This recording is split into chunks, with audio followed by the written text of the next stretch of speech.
I'll tell you, having Camille come up here and pinch hit this morning,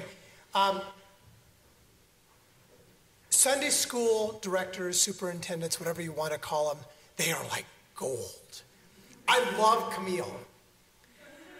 I also love the Sunday school director that I had in the church that I was serving up in Fargo. She also drove me nuts. Camille doesn't drive me as nuts. Shanna was on a deeply spiritual path. She had been part of Jewish communities, Orthodox Christian, and a whole smattering of mainline Christian traditions. And I appreciated about how she would pull in from these various different traditions as she was trying to figure out who she was, what made her tick. And I think more than almost anyone I've known, she has taken her spiritual journey with God very seriously and deeply. She almost seemed to thrive on change. And I remember she challenged us. She wanted to lead what at that time was new, that Living the Question series. And so we led that together. And I remember marrying her and her spouse, Robert, and that was a wedding that I would never forget. It was everything was done at the church. It was wild and crazy and wonderful. And I was there when their first baby was born, who I saw on Facebook's birthday was yesterday.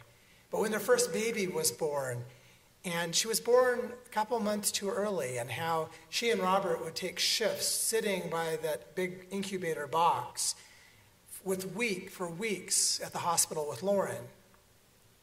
She has 4 kids now, and there have been a lot of changes on her journey. I was definitely not shocked when she told me that she had decided to go to seminary in Pittsburgh. Now, traditionally, when you go to seminary, you are sponsored by a particular religious tradition. The seminary education is supposed to kind of dovetail with that sponsorship on the path to ordained leadership. Now, it also did not shock me that while in seminary, Shanna would change church traditions faster than I would go through a pair of shoes. And we were talking on the phone one evening, and I remember asking her, "What? At some point, don't you kind of need to pick a team? You know, like I did. You know, like generations before me did. You have to throw down with someone. Otherwise, you're constantly distracted, right?" A new pastor was once advised by his mentor to stay on target and not be distracted. Here is his advice. "I ask you to stay behind in Ephesus so that you could instruct certain individuals not to spread wrong teachings. They shouldn't pay attention to myths and endless genealogies. Their teaching only causes useless guessing games instead of faithfulness to God's way of doing things. The goal of instruction is love from a pure heart, a good conscience, and a sincere faith.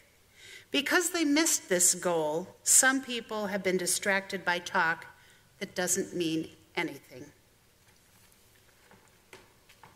A decade before our colonial ancestors landed at Plymouth Rock in the Mayflower, they were refugees living in Holland. They had fled England, went over to Holland, because they were trying to escape religious persecution of King James. That is the same King James for whom the Bible version is now named. And as a group, they were known as the Separatists because they were separating themselves from the Church of England, which today we know as Anglican or Episcopalian. And the whole goal that these Separatists they had a dream, and their dream was to get the church to be just like it was in the Bible, in those first century churches. Get rid of all the baggage, all the tradition, and get back to the basics of what the Christian church was meant to be. Now, one of these separatists was a man named John Smyth, and not our John Smith, the fabulous restaurateur, a different John Smith, but this John Smith joined about 50 other separatists who left England at the same time and went over to Holland. But John was like Shanna. He didn't really always feel part of a team. He didn't identify that this is my team. He was very independent-minded. Now, at one point, he had been ordained as an Anglican priest. And he noticed something. And it was about his separatist minister friends. Now, they were all for challenging and changing tradition. Except for when they weren't. For example, John wanted nothing to do with this newfangled King James version of the Bible. Because in his mind, if you are really serious about Bible, you're going to read it in Greek, for God's sake. Or you're at least going to find someone who can. And baptism. All the ministers that he knew, they knew that baptizing babies had only become a thing back during the Black Plague. Because it was a comfort to surviving parents to not have any doubt that their dead child was baptized into Christ's death and resurrection, that their souls were alive. Now, there is zero explicit support for infant baptism in the Bible. And John felt that these separatists, these Luther-inspired biblical authority separatists, should have an issue with this whole baby baptizing thing. It turns out they didn't. Our congregational ancestors, we still do it. But John had a point. These separatist ministers had blind spots. We've all got blind spots. And with everything changing in the world, sometimes we cling to things, even if it's just because it makes us feel better. I know I do. But John wanted the true church, one that agreed with him on every point. He wrote, "Baptism is not washing with water, but it is the baptism of the Spirit, the confession of the mouth, and the washing with water. How can any man without great folly wash with water, which is the least and last of baptism?" So coming to the conclusion that there is no church which could offer him a true baptism, John baptized himself. That solved it. Why get distracted with the wrong teachings of all these others? Why get hung up by all these people who cling to traditions because they make them feel better? Just form your own team. John's team today are known as Baptist churches. Christ is just like the human body. A body is a unit and has many parts, and all the parts are one body, even though there are many. We are all baptized by the Spirit into one body, whether Jew or Greek, slave or free, and we are all given one Spirit to drink. Certainly the body isn't one part, but many. If the foot says, "I'm not a part of the body because I'm not a hand," does that mean it's not part of the body? If an ear says, "I'm not part of the body because I'm not an eye," does that mean it's not part of the body? If the whole body were an eye, what would happen to hearing? And if the whole body were an if the whole body were an eye, what would happen to seeing? And if the whole body were an ear, what would happen to the sense of smell? But as it is, God has placed each one of the parts in the body just like God wanted. It's easy to get judgy. You can start thinking that you alone are wise, that you got it all figured out, that no one with half a brain could possibly see things differently than you without being an idiot or just a horrible person. And so we divide ourselves. You see it all the time. We love being right just a little bit more than we love our neighbor. And we fancy that being right makes us truly righteous. And this is where Shanna and John Smyth part ways. It's kind of where their similarity ends. Shanna, she doesn't define herself by her tribe, by the team. She doesn't define herself necessarily by how she is different than other Christians. But she does value the team that she's on. She knows that she doesn't have it all figured out. And she doesn't expect her team to have it all figured out. And thus can't be on a journey with anyone who disagrees with her. And this is the gift that she gave me.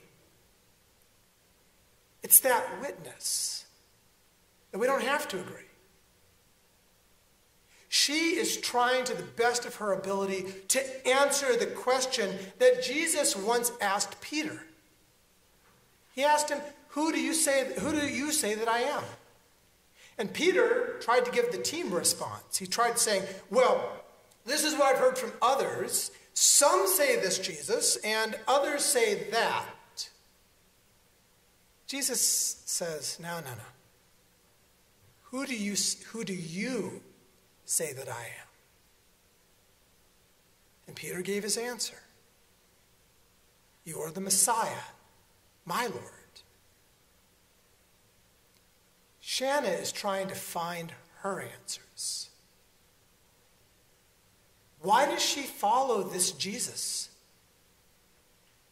Why do his teachings matter so much with the person that she's trying to become?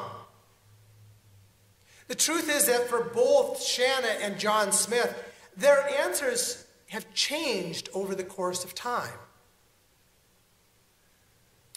And not to be overly trite, but isn't that what faith is? Faith is that journey. It's not a destination. It's not reaching some magical point of being right about everything.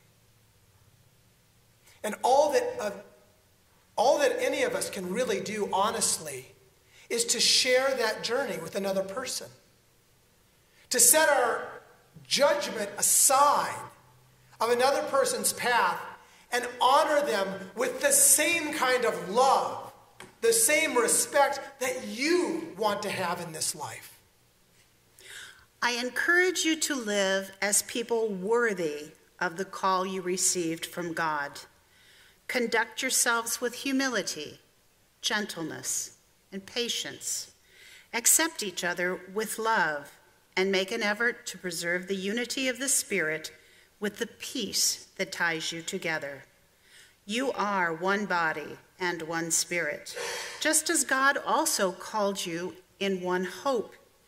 There is one Lord, one faith, one baptism, and one God and Father of us all, who is over all, through all, and in all. And I believe that this is the path to peace. I believe that our one true hope is not going to be in being right, being the smartest kid on the block. But it's in living and growing with humility, gentleness, and patience. Accepting each other with love as we are today or as we may become. Now I'm thinking, I heard some chuckling going on during our prayer of confession this morning. I didn't see who it was or anything like that, but I heard some chuckling going on. So I know that there may be somebody in your heart with whom you disagree greatly, whose wrongs, whose sins, they get to you. Now that person has a name. Take a moment now and pray for that person with humility, with gentleness and patience. Ask God's Spirit to forgive that person. Let's pray.